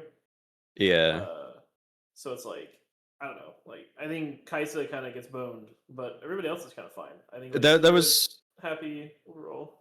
that was the one thing we got lucky with, especially in like the Otacon fight, is Zinzo ults kind of made a lot of space for Kaisa to ult in and find a pocket, which made it a lot more playable. So it did work pretty well, but it wasn't our favorite draft, is all. I think Sivir probably cuts your draft a little bit. Yeah. I'm gonna shoot the ball up too much, but I'm gonna move us to your series, which I completely forgot I said I was gonna stream. I apologize for that, Jecki. Promise you right now, locking it in, unless y'all change the time. I will be streaming SDC versus WoW next week. no, I'm not changing the time. Okay, I'm showing up at 2 Central to beat Yoshi's ass. Okay, that is Hold him exactly what's accountable. going to happen on Saturday. Hold them accountable, chat. But tell me about your game against Ego. Did Riddy play? I don't think Riddy played, right? Riddy did not play, but it was the other 4 best players on their team besides Riddy. Yeah, that Riddy. Yeah, it's guy pretty good. sucks. I Been don't know. dodging karma. I don't know what PV is. I don't know what like the difference is in these It's games. 1 in favor of Ego. Yeah, I think we had 3 out of 5 best in slot. They had 4. Slightly. It seems like Is Frestic your best support? Acid Step is. Oh, okay, yeah. Then you're 3 out of 5. Yeah, we have 3 out of 5. They have 4 out of 5 besides Riddy. Yeah. I don't know if this is true. I was told that Riddy low point agreemented Cat, and I'm kind of laughing at the fact that Riddy thinks a 4 out of 5 is low point. Not really sure. But I decided to come in. I saw the roster and I said, nope, we are changing that shit. And I'm going to, sub in 2 extra players to play a high point or medium point, I guess. This is the game where I went mid. We had I wanted to play Agu, but he couldn't play this week. But we had Ross top lane. It was my first time playing with him. I didn't get to play with him on Saturday, so I got to play with him on Sunday. And then we got to play with Herestic in support. So overall, good game. I think game 1 went pretty smoothly. There was like not really much that really happened in that game. It was more of just like they played a super reset comp with Jinx and Viego, and we played to just shut down Reborn, so Reborn couldn't really play the video game. I think that Shaden picked a really good champ in that game. I think our draft is just turbo. I don't really know how they get to play into Ashe Melio in this game. The rest of their comp kind of sucks. And then there was like one really good team fight. We had bot lane around, I think an Otacon, and I think I got like a triple kill or something and just wiped their entire team. Dude, he's kind of a menace in all lanes. He's dropping thermonuclear explosives no matter where he is. This game was really funny the way it ended. So you can see, I think this game ended in like 26 minutes or something. It looks like it ended in 23 minutes. 14. So what happened was we had 3 grubs and we wiped 3 of their members topside. They had all turrets up, right, on topside. Yeah. So we break tier 1. And their bot lane decides, as Jinx Rel, to counter push us mid. And so I just tell my team, we're all 5 up and we have 3 grubs. Let's just keep pushing and see what happens. Because there's no way they outpush us. Eventually they have to recall. And then if they recall, we get Dragon. Or like we get pressure somewhere else. I think that was my call. So I forced the team to just keep pushing. And they kept pushing as well. I think we got to inhib, but by the time they got to tier 2, they decided to finish tier 2. By the time they finished tier 2, we were already on Nexus turrets, and we ended the game. Like, we literally broke 5 turrets and ended the game. That's crazy that they would just let it. Their base race isn't even strong. I guess they're no, it's relying not. off And Jinx we also had resets. 3 grubs. Uh, we had 3 grubs with a Giga auto attack team. So yeah, I don't really know. Nice ego, bud. So that's why that game ended in 23 minutes. That's how we say that to Riddy. We just say Riddy is a nice ego, bud. And then the second game is just another smash hit, like neutral, neutral, neutral, until y'all just crack it open. How are you managing this? So game 1, I feel like I outlaned Arth pretty easily, and like what's funny is so he counterpicked me mid in game 1 with Lysandra, and I was able to outplay him mid, solo kill him one time I think, and then just allow him not to really play the game. This game he blinded Vex, and so I picked, and Shaden is like, bro, just pick Annie. I'm like, well, I don't really play Annie. He's like, doesn't matter, you can play Annie. I'm like, okay, fine. So I picked Annie, and Arth fucking gapped me this game. Like I know I'm 7-3 and he's 6-6, but like I think I got solo killed in lane at like level 4 or something because I greeted for a cannon minion. He like always had infinite pressure against me. He was roaming around the map with Reborn and making Shaden's life like an actual living hell this game, which just felt really bad for me because it's like I have counter pick and it's like I'm actually useless. But what happened is eventually I hit 2 items and I right-clicked their bot lane and we won the game. So that happened like twice. Gee, ADC experience. I was like, dude, who cares, bro? I went bot lane. I one-shot their AD carry twice, and then we had a Baron fight where I was like solo on the map by myself, and my entire team was resetting. So I decided to sit in a bush. I once I think their Lulu walked into me. I almost one-shot her. And then the rest of the team tried to help her. And I was like 1v4, just dropped ult on their foreheads, got all of them to like 1/4 HP, and we just took Baron like in their face. Because Annie, I just hit 2 items and they just couldn't kill me. So fuck that Annie champion, man. That's That's ridiculous. It was that game was really weird because I don't think like I don't feel like we did anything special. Our top laner Rost, he one fight this game, he TP'd bot lane and got a quadra kill. Just absolutely smurfed on the Aatrox. So he was really good that game. It's just I definitely played better game 2 than game 1. It's just the Aatrox champion. I don't know, Jecki, I'll teach you something. I love Set. I hate Aatrox. That's my 2 personality traits when it comes to League of Legends. And Aatrox getting buffs and seeing success makes me unhappy. Cosmic Ross is a great guy, been around for a long time. He won this game because Aatrox is overpowered. No, I think we won this game because they decided to play Smolder Lulu in the bot lane. I don't really know who controlled draft for them. I think it was Riddy because he was in the game. You need to go to some doctor for that. That was criminal. To pick Smolder Lulu in a video game. That was I don't know, man. I love your trash talk, Jecki. They picked Smolder Lulu and they blinded Vex. Don't get me wrong. I definitely inted lane, but I was way more useful than Vex in mid game. So he said you need to go to the doctor. That's great. You need a doctor, man. We got to check something out. Something's wrong with you. Valid. Fuck Riddy. Say it with me. Say it, Luyten. Let me hear you say it.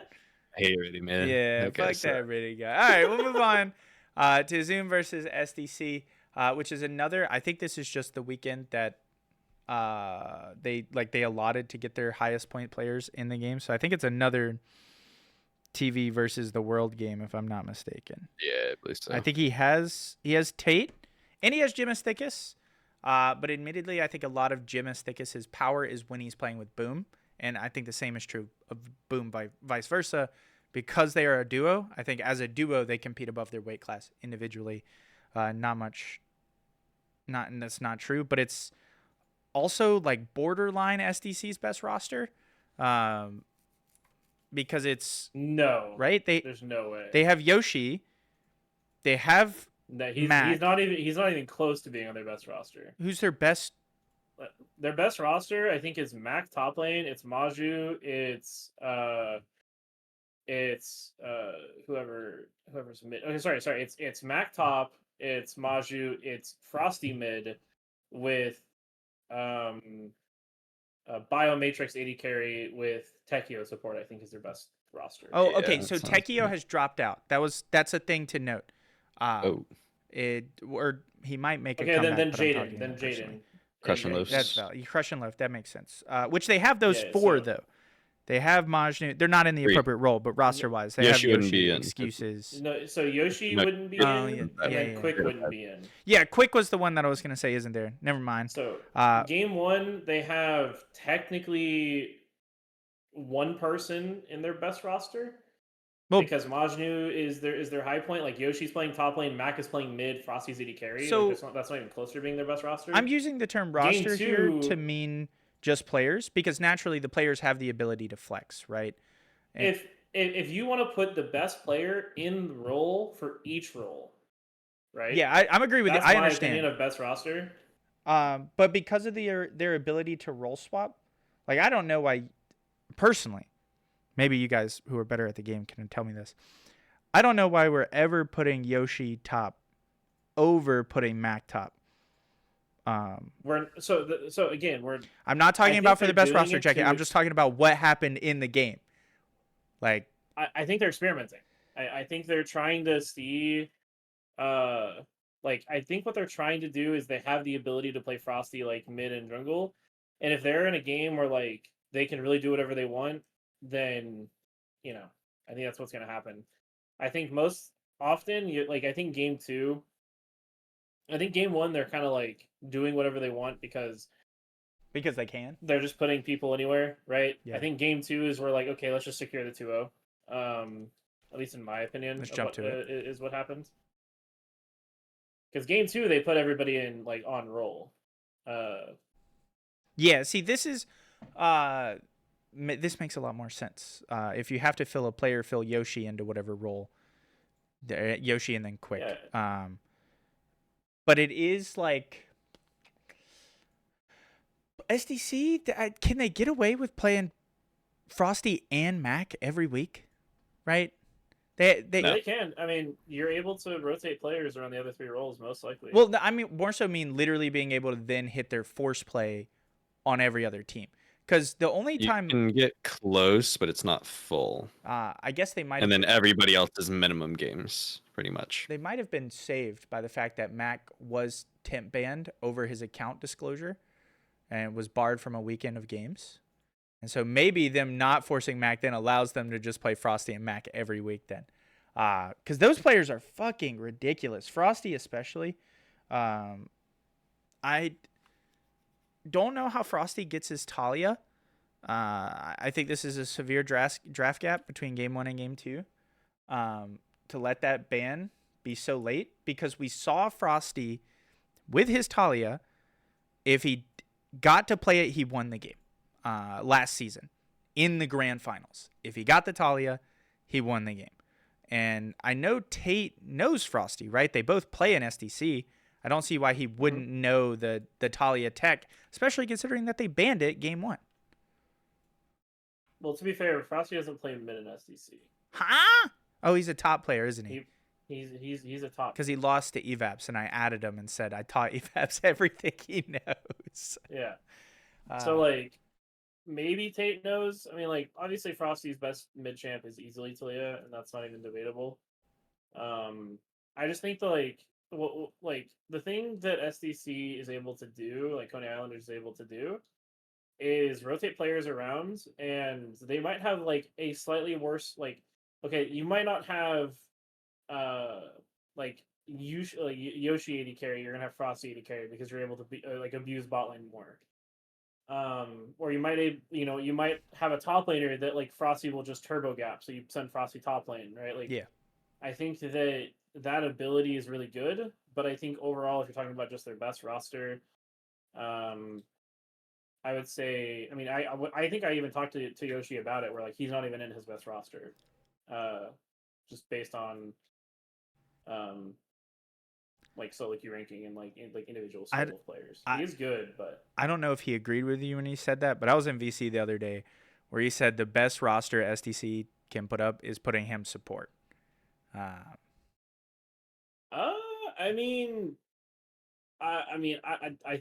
I'm gonna call it. I think Jaden's better than him, but we got it on record. We got Jecki to flame. Everyone, no, write this down. Chat, clip this and send it to Yoshi. I mean, you do see Zoom find counterplay. Like they have players on their team that do well, particularly TV. But it's just like when they don't have the Avengers assembled, the team falls short in a lot of ways. And it felt. But I do think this. Yeah, go ahead. Sorry, I'm interrupting. No, go ahead. Go ahead. I think this week is one of the weeks, like, if Zoomers gets a top 4 seeding, this is the week that they look back at and say we did what was correct. Valid. I agree. And right? Because they decided to Giga Low Point 2 series in a row, which is four total games, and they did it against two of the top seeds. So if they are able to secure a top 4 pick, a top 4 spot, they're going to look back and say, this week is the reason why we did it, and we did a good job. It definitely doesn't. It definitely means that they don't secure a top 2 spot, but it means that they have a better chance in the long run of securing a top 4. Yeah, and I think the team will be strong if they can make it to finals or to playoffs in any capacity once the rules shift. But we'll move on here to PMD versus GG, which PMD wins 2-0. And we have, this is Evap's mid, okay? Yate, I believe, puts him in a fucking hurt locker. Why are we ever letting Evaps play anything other than Aatrox top lane? Yeah, this is Yates Yone, which I would not consider one of his best champions. Absolutely obliterating him. They let Isodidact get his Zac, which supports the team in a lot of ways. And then it is, admittedly, the low point versus high point. So I'm not necessarily surprised GG loses 2-0. More so just want to flame Evaps for being a kid prodigy and not being able to win against Yate off of Anivia. That's really what I wanted to do. I messaged him after this series and said, why are we not locking K'Sante mid like in the good old days? I think it's... I would imagine that they could have just clicked random and the same result would have happened on their champs. I think this is just one of those games where you walk in and you say, let's just click random and let's build some cool items and let's just see what happens. It is interesting to note as well that it is Callista yourself the best ADC on GG. That technically yes. So they don't even have they do have Cho from Chernobyl and Seagull Slayer. They're off a very strong roster, but they do have Evap's, David Edge, and Callista. For them to lose as dramatically as they did Game 1. Game 2, they have a significant amount more counterplay, despite what this gold graph would lead you to believe. So 9-28 versus 13-27. And they have a scaling Evap's Kale top lane, one of his most successful picks. But he actually just gets stonewalled. Kale eventually scales into the game and is always useful. But keep in mind, this is Evap's versus a Platinum Peaker on Sion, which is not one of their better champions and does not necessarily hit the carry potential that he should, especially on a champion that Sion can be abused by Kale as she evolves. Is that the correct? What is it? She ascends? Is that the correct term for the passive? Ascension. Yeah. Yeah. But it is PMD's best 5, I believe. Top could have been Zeotil instead of it's 4 out of 5. Very crucially where needed, I think. I just think Seagull gets abused. And I think Seagull will continue to get abused. The days in our tournament society where Seagull was in contention to be top 5 junglers were 3 years ago. Long past. But so if go ahead. If you have to FF, how does that work? Because I fully don't understand the rules. Obviously, it depends on what you have to FF. Do you have to play a certain roster, or how does that work? Depends on what you mean by FFing. If it's a FF, your team doesn't. One of my players didn't show up. Yeah, if they don't show up and it's a FF there, in the rules, the games go to your 5 lowest point players. So I promise you, just the reason why they decided to play Calist, from what I understand, and just in terms of that one rule, is probably because Ellie couldn't play, and so they can't FF the game, because if FF the game, that means that their lowest point players get the game, not their high point players. So they just said, "Fuck it, let's just field the worst players possible. Sure, we don't get Ellie games, but as long as we get a game, it's fine." And that's my interpretation of that rule. Callista yourself is one of their best player, or at least best in slot player. Yeah, they're just trying to get games, right? Like so I mean, I don't know. Or maybe they just think like if we just play bot side we can win, but I mean you're into Probably schedule gap of No, sorts. if I had to 100%. I don't think guess. that they're Yeah. playing this to win. I just think that with the roster they have, I'm surprised that they lost as bad as they did. I think that this is a playable roster. And if they really did go in with the assumption of just like, we don't care about the results of the game because of force play rules and stuff like that, I think that's really surprising because I think there is the capacity to win with the team that they have. Not with Evap's mid, not with them playing Vex mid, but particularly with Evap's top and then the bot side that they have with David Edge and Callisto yourself. Yes, they're against tough opponents. I'm not saying it would have been easy, but it looks like GG bordered on laying down and died in these games, and PMD decimated them because of it. I think game one was like, let's see what happens, and then after game one, it's like such a stomp that they're like, let's not even bother. I mean, it's why you have PMD. They subbed in Bubster game 2 just to secure the 2-0. Oh, did they? They did. They subbed out I didn't Harmon catch for that. Bubster in game 2. Yeah. Okay. So they didn't even secure Harmon like his full series. They only got one game instead of 3. That's Like I guess one game instead of a series. They wanted a 2-0, right? You get one. I guess you technically, instead of going for a series, you go for games on Harm Assist. But I don't think it's the correct call. Yeah, because in terms of your low point players. Because if you go games on Harm Assist, you also effectively have to go games on Bubster. Because that's who they have to replace to get them. Exactly. So I don't think I think that's a bad gamble by them to sub out Harm Assist because they're like, oh, let's go for the 2-0 because we want the one extra point. I don't think that PMD really needs the extra point in this in this situation. I think they need to make sure that their low points get all of the games and series on score. And I think that they probably could have won the game. Maybe they feel like it was harder than it needed to be, which is why game 2 is such more of a stomp, is because they have Bubster in.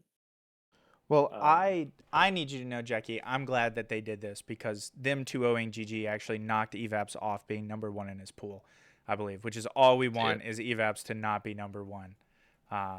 Evaps played a mid game, Hey, he played a mid game. You're right. Hey, lock that one in. Lock that in. You can't see it, but I'm slapping the camera right now. You say he's known for his Kale. I'm saying I've never seen him play Kale in my life, and I played an entire season with him. So I'm not saying he's known for his Kale. I'm saying that I think Kale should be hard stomp. I don't think Evaps should not have ISO Didac be 0-45 this game. I don't think Evaps knows how to play anything remotely close to an ADC. Yeah, I think Evaps I think Evaps is purely known for his Aatrox. I think that guy is dog shit off any other champion than Aatrox, except Divine Sunder Jax 2 seasons ago. I'll give him that one. If you put any of his non-Aatrox champions against Silver 2, 39% win rate, hasn't played League in 3 months, VLN would gap the shit out of him. That guy won't ever be better than me. Moving on. Oh, shit. I double-clicked. I'm sorry. I, pentuple-clicked. I don't know how I did that. To PP versus Levi's Little Stinkers. This was a streamed game, and it's just the Levi gap. I'm going to recap this very quickly because I've already talked about it at length with all of the players. Levi, this game, first game, is on a time constraint. He hits a very early gank that is very successful mid, and he first buys Dark Seals into Magi's, and it just works. He continuously ganks mid. 06 Sway never even got into the game. This is Beast playing. Every time the cocoon hit, this Sway died, gave the stacks to Dark Seal. I think it was a full stack Dark Seal by 11 minutes into the game, and it made it just impossible. Everyone on this team for Poro Pounders died if the cocoon hit. It did not matter who it hit. With one exception, which is lulled GM Peak, now Challenger Peak, ADC himself, different, who gets hit by one, tanks it, and plays an immaculate performance on his movement. That is not to belittle the achievements of anyone else on LLS.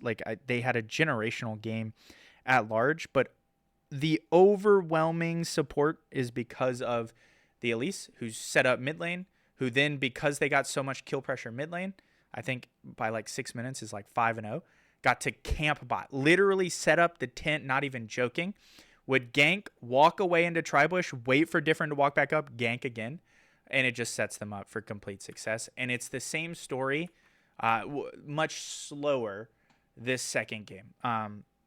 The Lilia finds a lot of initial support in the mid lane and then transitioning into bot lane, which is just kind of the standard reframe. Different played significantly worse this game than he did the previous one, but the team just never came online. No one was ever particularly useful. The only thing to note is that Harbinger 115, who is the Mundo for PP here, is a gold player, platinum P4 peak, Alawi OTP on Mundo, against a Masters top laner who started the game with a kill because of a gank, gets solo killed by this platinum player on Mundo from behind 3 times this game. 3 times. And then at one point, Mundo actually beats Udyr and the Lilia. He kills the Udyr, the Lilia goes in to finish the kill, and he kills the Lilia as well. So Harbinger, you're the motherfucking GOAT. Even the highest point players on PP are forces to be reckoned with. But they were happy to just take this stomp. It was it's not, I don't think it's literally the best roster for LLS. I don't think Beast Mid is their best. It is indeed the best roster for LLS, yeah. Or do I? It is. Okay, never mind. It is the best one. I thought it was 4 out of 5. That is 5 out of 5 best players. Versus that's surprising. I think I counted 2 out of 5. Do they not have a better? You have Crawl and Different. I think are best. Yeah, for PP 100%. Is there support too? It's 3 out of 5. It's Crawl, Difference, and CEO. Is Levi? Okay, maybe I'm mistaken about LLS. Is their support better, or I guess Levi jungle with whoever support they have this game? I've forgotten the name. I apologize. Better than Levi support with their alternate jungler? This is better because their other jungler is New Leaf. He's a platinum player. Spatel's actually diamond. It is Spatel. That's who I knew it was an STC player. Never mind. That makes sense. And it's just Spatel is diamond. Yeah. It was the chances of winning are never 0 because Different is in the game, but Different never came online. I think he played his heart out in the Caitlyn game and it was lost anyway. And then the game just goes from there. And because we're over time, I'm going to call it at that as we look at the week 3 standings. Good luck, Jecki, in pushing your team out of the starting and lower bracket games. I do think that if the trends continue, this pool is pretty locked. I think the only thing that can swap are SDC for Rap Gods for 1 and 2, and then Zoom and WoW for 4 and 5, is my opinion. And then pool 2, with how it's looking, I do think PGI and Penny will be knocked out. I don't think PMD is going to end in top 4, though. If we were going to do tier lists this week, I was, instead of using OMG, PGI, and Pen 1, I was just going to put a coalition of Glue Factory at the bottom. We all suck. Hate to see it. Yeah. So I'm anticipating that PP will jump to 3rd for pool 2, and then PP's gonna skyrocket. I think Full will drop. I think they've been forfeit against twice, so they kind of got a lot from that. And then I think you guys will be 4th seed, Luyten, and then it'll be PMB and Full. I'm hoping we will be the gatekeepers. Yeah. Because I just Pin 8 losing 3 series to FF is just so detrimental to Different. PP is more than double their points playing primarily their worst players. I think my biggest question mark right now is if 3V can recover at all, because I feel like that team has the potential. They're just not going anywhere. Jecki, call your shot. Predict your pool 1 seeding. What do you mean? By the end of regular season, where do you think WoW is going to be on the pool 1 seeding? We're in 1st place. Okay, he's called his shot. Everyone hold Jecki accountable for the rest of the season. I would say, if I understand it correctly, I think our team, from what I saw, and for everything that happened, I think our draft is insane. I click on a lot of the other teams, man. I click on a lot of your other teams, and I see fucking a lot of shitters on your teams. Okay, I see a lot of low elos. Okay, I have 1, and I can carry her. Okay, she's good enough to where I can carry her. It's not hard. I feel like you get into a low point, you're gonna lose. You're gonna get into a high point, you also lose. I'm gonna say this to every captain. Okay, I think that for what it is, I don't think any jungler can contest with Shaden. I think no matter what role I go, you can't contest with me. That's just how it is. I have a Master's top laner in replacement of me. I have a Diamond mid laner. I have a Diamond support. I have Diamond AD carry. Just saying. One of your lanes will lose. One of your lanes will be the reason you lose to me. That's how it works around here. Oh my God, you low key. I got a little bit of goosebumps. I think he I'm might coming be into backing it up. SDC next week.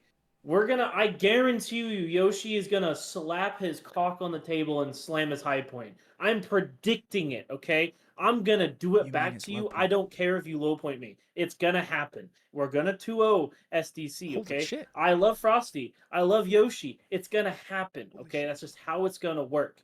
And then I'm gonna come in. I'm gonna look at Rap Gods. I'm gonna say you guys are fake, okay? Oh shit. You have one good player on your team. That's how, it's not real. I can't believe that we allow one good player to carry shitters. It's not allowed. Oh shit. He's been holding back all this shit talking this whole episode to get it in right here. Okay. I want you to understand, if Most it's in the everybody's gonna watch. cards, we will be first place. That's just how it works. It's in the cards. Hey, the confidence you have is enough for me to believe you. I can't even cap. I can't believe that you put us 5th. Okay. You had no confidence in me. You had no faith. I played top lane and I shit on him. I played mid lane and I shit on Chat, him. If I could trade both 80 carries and go bot lane, I would shit on a loon. I'm telling you right now. Chat, That's just how it is. Who's gonna tell him, chat, that he's 5th right now, chat? He's 5th right now. You're saying I'm gonna stay 5th. Whoa. I said you might hit 4th. That's crazy. Ladies and gentlemen, that's absolutely that you are predicting us. Okay, then the next week, all right, we play against SDC next week, and we play against FF next week. I think you 2-0 Rap Gods. Presuming we don't play Rap Gods. Oh wait, it's SDC and who? We play SDC and FF. What are your predictions? I gotta get them on tape. Okay, SDC. Man, it comes down to roster. Assuming equal skilled roster, regardless of if it's high point or low point. High point. We're slapping our cocks on the table. Okay, so your best. You mean low point versus low point? I guess low point v low point. Yeah. Best roster v. I gotta tell you something, Jecki. I've been holding this back. I'm a huge Frosty stan. I actually would give it a 2-0 to SDC against you guys. I'm gonna go whatever lane Frosty is, and I will shit on him. You're not gonna. Frosty might actually be the player I think is the best in all of GCS. Nope. And then against FF, I think if it's low point versus low point, I think you guys 2-0. I will say that. I won't deny that. All I know, I'm gonna call it right here, Yoshi. I know you're gonna listen to this. You're gonna get sent this clip, bro. If you don't play in our games, you're a fraud. Wow, after saying he isn't even his best player. So you want to play weekend to SDC. Sounds like you're a little bit of a fraud. I want to play the SDC that they think that they're the best. Yoshi called it that he thinks that he's the best support. Fucking prove it. Oh, shit. Jecki held it all in. Ladies and gentlemen, that has been Running the Gauntlet Week 3. We will have a true return to form. I've been pushed back and delayed in recording this. It's currently 11:11. Make a wish for me. Future weeks we'll get in there early. Thank you, Jecki, for joining us. Jecki, we're rolling out the red carpet. If there's anything you want to say before we end out this episode. No, I don't think I have anything else to say. I'm happy with my team. I think Shaden is the GOAT, and I think that Frosty's a fraud. So yeah. Okay, Frosty, I don't think you're a fraud. Frosty, you can do it. Luyten, is there anything you want to say if we roll out the red carpet for you? Teams need to stay in draft order. I've noticed a couple that were straying away from it. It's in the rules. It messes up my pretty graphs. I think FF and GG were two, to be exact. But other than that, no. Okay, thank you, ladies and gentlemen. Again, I apologize for everything that has happened in the last week from the sincerest deep depths of my heart to you. GCS is in a true return to form. Tell people in your life that you like them. That's all. Goodbye, ladies and gentlemen.